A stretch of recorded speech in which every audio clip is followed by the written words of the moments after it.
দোস্ত, আমি না একটা কথা অর্থ বুঝতে পারতেছি না, আমাকে একটু বুঝায় কই। তোলাম জ্ঞানী গুণী মানুষের যদি কোনো কথার অর্থ না বলতে পারে তাহলে মুই এটা বুঝবো কেমন তারা। দোস্ত, ভালোবাসলে না মাথার মধ্যে কোনো বুদ্ধি টুদ্ধি থাকে না।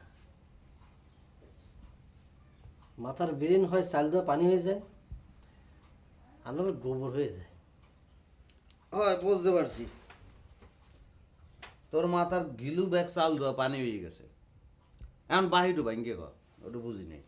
আচ্ছা দোস্ত, গাছে কাঁঠাল গোফে তেল, এর মানে কি?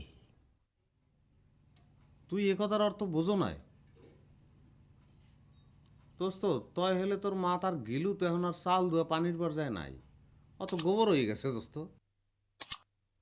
তোর ওই এক দোষ, আসল কথা বাদ দিয়ে খালি হিট মারে কথা কইস। তোর কথাটার মানে জিজ্ঞেস করেছি, সেটা কো। আচ্ছা হন, মনে কর কাঁঠালের মুচি, মুচি মানে কড়া কাঁঠাল, ধর এতটুকু। এখন এই কড়া কাঁঠাল দেখিয়া একবারটা মনে করলো যে কাঁঠাল তো 6 মাস পরে পাকবে, পাকার পরে যে তাহলে ভাঙমু আর খামু, সে সময় তো মোষে আটা লাগবে, তাহলে আমি মোষে এখন তেল দিয়ে রাখি। সে করছে কি এখন তেল দিয়ে রাখছে, এখন হেটার তো দরকার নাই।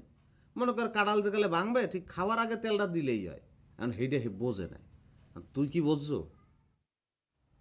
আচ্ছা, হঠাৎ তুই এই কথার অর্থ জিজ্ঞেলি কে? হ্যাঁ, না এমনি মনে হলো তো, তাই। মনে হয়েছে হঠাৎ না?